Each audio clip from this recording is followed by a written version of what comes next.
Welcome to Bloodbath & Beyond. Today we're doing a retrospective review of Night of the Demons 2. It's a hell of a party, again. Oh, Angela, your party guests are here. Directed by Brian Trenchard Smith, we got another group of teenagers ready to party. On Halloween, Angela the Demon has come back, and her kid sister is living in this school run by a bunch of nuns, which I'm not sure what the name is. And everybody decides they want to party at the Hull House, where Angela has been confined to for years. Well, she's been unleashed, and now she's just wreaking havoc. This is a recommendation from Patreon from Dane Damage, who only has bangers. So thank you, Dane, for the recommendation. If anybody else wants to support the channel and allow us to keep doing what we do, like talking about movies from the mid-90s, even mid-2000s, none of these are paying bills. So help us pay the bills. We're gonna spoil this and we're going right into our likes. I like that Amelia Kincaid is back as Angela. I'm so sorry, I didn't mean to frighten you.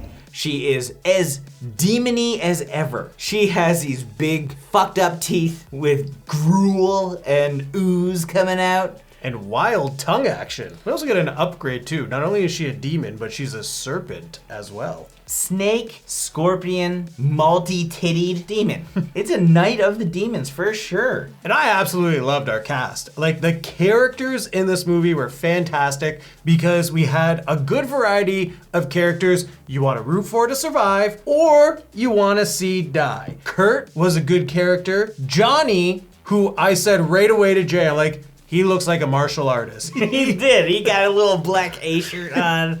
He's got like the jean jacket and the jeans on. You could throw him into a Street Fighter game DLC and everyone would be like, I'm choosing him. Yeah, I think it was the hair that really did it for me. I mean, here we are talking about all the guys, but really the star-studded cast is our ladies. We had one girl that looked almost like Daddario that blew my mind. Yeah, it was Shirley. She's great, but she's also a demon bitch. So we'll get to that. I liked BB, but BB also provided us with nudity. When you're talking about 90s movies and like 90s horror movies, you want some nudity, you want some gore and stuff.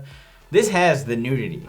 Hey, come on, Kurt, I paid for half those. And then we also had Christine Taylor, which is interesting. I think we've only ever reviewed one other movie of hers, which was Campfire Tales, but she's most known for literally everything that's super mainstream that involves Ben Stiller because that's her husband. Everyone's gonna recognize her from Zoolander, Dodgeball, or maybe the Munsters reboot. Not the Rob Zombie one, she was in the Munsters reboot of the 90s. The whole concept is pretty cool because we know the story of the Night of the Demons. We know that Angela is now confined to the Hull House. And we learn that really quickly when she just kills a couple Jehovah's Witness or people just trying to sell religion. She's like, nah, I'm cutting you to bits. But she's stuck there. And the kids are like, hey, let's get out of this stupid nun house and go to the Hull House. They go, they party, and then they end up coming back with a little lipstick. But the lipstick isn't what it seems. It's actually a weird fucking slug thing that crawls right up into Shirley and makes her a demon. So this is when all hell breaks loose at the Halloween party. That lipstick must be the conveyance that brought the demons out.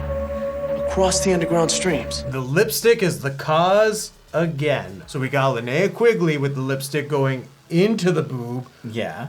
But in this one, Shirley becomes topless and her boobs metamorphosize into hands and grab Rick and melt his hands. Where is the cooler boob demon scene? I'm not down with the whole Videodrome, long live the new flesh and everything. I don't need skin turning into other things. I'm good with, sticking my finger into a nipple or something. I think that would be fun. I don't think I want a boob necessarily grabbing onto my arms. Yeah, you go to grab the boob and the boob grabs you. I'm getting old. I'd probably have a heart attack, honestly. You killed someone. Yes, Father.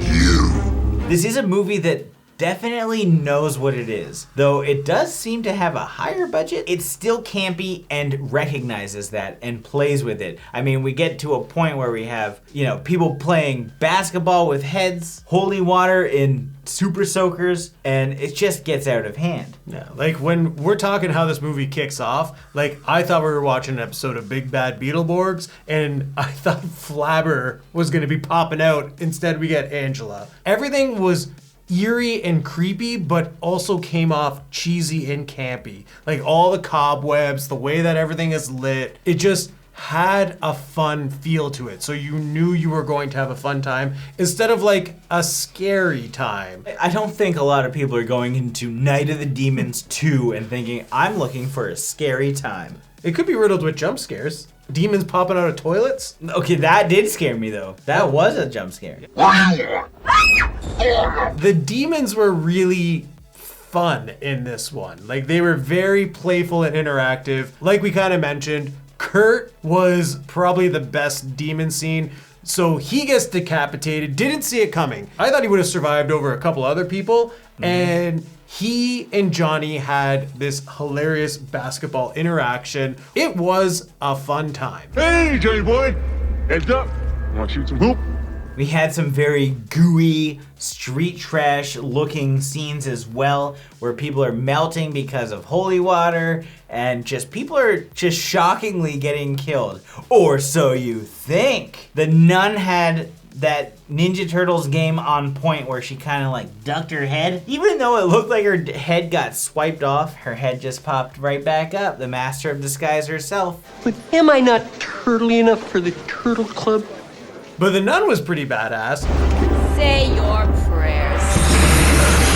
We did have ninja warriors here between Johnny and the nun. And the nun did have like a pretty decent montage. And this is where you really realize like, oh, they know what they are. Like she pops open her drawer so she can choose the best yardstick because the Holy Ghost and everything. Save a little room for the Holy Ghost. I liked the pacing because it was interesting. You learn the characters, you like the characters. It doesn't matter if they're doing demon shit because it's just like dumb dudes hitting on girls or being complete creeps with their binoculars. Yeah, you got Kurt and Johnny creeping on the girls with the binoculars. Perry's busy studying demonology. And then you got Zed Boy and Rick who are like doing pranks with Shirley. Jesus, what are you, the joke inspector? You ruined the prank, asswipe. After these guys finally get back from the Hull House, in comes Angela. She just pops right up on the table and everybody is captivated once again. I feel it would be awkward, but when somebody is on a stage, I just feel weird. Do you feel weird? Like if you were at a party and somebody hopped up on a table and was like,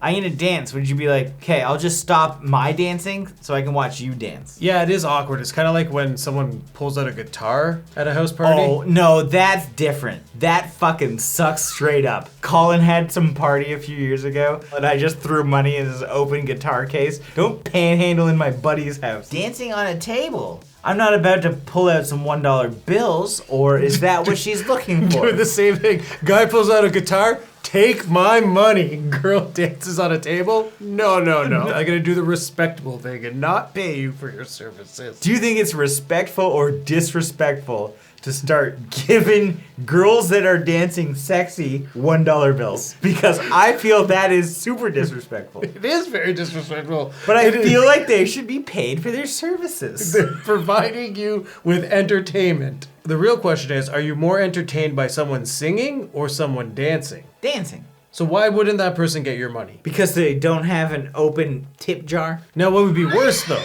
Paying her or trying to get up there and dance with her? I'm not great at dancing. It takes two to tango. I can't tango. You let her do all the moves like she did to Zed Boy. Tongue down the throat and then ride him like a cowboy. Yeah, I'll pay $5 for that. If you want some demons, we got demons. There's lots of gooey bits in this movie. Couple explosions. Couple little explosions, yeah. What didn't we like though? It's nitpicky, but the mouse story really felt like a cop-out. Like, you need a reason to make a sequel, so let's just give Angela a little sister. Yep, dress her up like Danielle Harris and send her on her way. The ending of the film, Angela's like, here you go, mouse. stab the nun so you can have all the nun's power. She's just a regular woman. Who gives a shit about her power? You have to earn your power, Mouse. Despite this movie being fairly fast-paced, I think it just is weird if you were to take just a big look at the whole timeline of what happens. People hanging out in a school, and then they're like, let's go to a party. They're there for like 5 minutes. They're like, let's go back and go to a different party now. Yeah, because they kind of like threw out the idea of being trapped in the house forever until like the very They end. literally just walked out. Yeah, they were able to do that no problem. That was hilarious because the first movie they couldn't leave the house. And then obviously they eventually killed the demon and walked out of the house. In this one, they walked in, there was a demon, then they walked out because things are getting weird, let's get out of here, and they just literally just leave. It doesn't matter. There's nothing that I necessarily like super dislike because I did enjoy the movie overall, but like it's a little wishy-washy. I feel like they should have not focused on the house as much because nothing really happened. It's like split up into pairs, make out for a little bit, and then let's leave. Did have a really awesome bed scene. Risky move ripping that condom open with your mouth though. Unless you had the cherry flavored lube. Because they did talk about cherry flavored panties. That's what she was wearing. BB had the cherry panties. Phoebe's wearing candy pants. What flavor? Cherry? If you've seen cherry flavored panties, they aren't black. They look like fruit roll-ups. What if it was fucking disgusting? You're gonna rip it before you even put it on. Now what about the candy ones though? I didn't take off your pants so I could eat candy. I could eat candy before I took off your pants. I'm there to eat.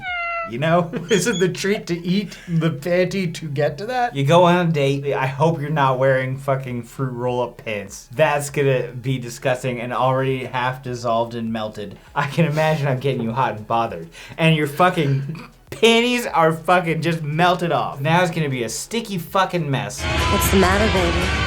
Don't you want your sticky treat? And when I walk away from this whole situation, there's literally gonna be ants in your pants. And on that note, let's go to our final thoughts. This was an okay movie. I enjoyed myself. It's important that you know that they understand how bad they are. Like, they recognize that Night of the Demons has a cult following and they're just like, why not make another one? And I think they delivered. It's not that I thought the pacing was off, but even though it went by fast, I just didn't think that the characters really need to spend so much time in the Hull House just to come back to the Nun House. But when we got there, it was a fun time. We got lots of practical effects, some fun moments, and I would recommend this if you haven't seen it. So I'm gonna give this 3 prank sacrifices out of 5. It don't slice, dice, chop, or peel, my man. It's the all-new Amazing Knife-O-Matic. I had a really fun time watching this film. It was a well-rounded cast with a lot of fun situations, but I just feel as though the first 2 acts rushed through it, and then the third act definitely felt out of place. Like it was a different movie. And I also felt that the Melissa or Mouse storyline was the weakest element to this film. But at the end of the day, I had a blast. I can definitely watch any of these films and have a good time and rewatch them again and still have a good time. So I would recommend it. And with that being said, I give this film 4 handies out of 5. As always, thank you for watching. Like this video and comment below with your thoughts on the film if you've seen it. If you haven't and you do want to check it out, links in the description. Check out our review of both the old school one and the remake, which we actually enjoyed slightly more than the original. Hot take, I know. Sound off in the comments. Bring it on, baby. And if this is your first time here, bring on that sub too so you can stay up to date with everything here on Bloodbath and Beyond.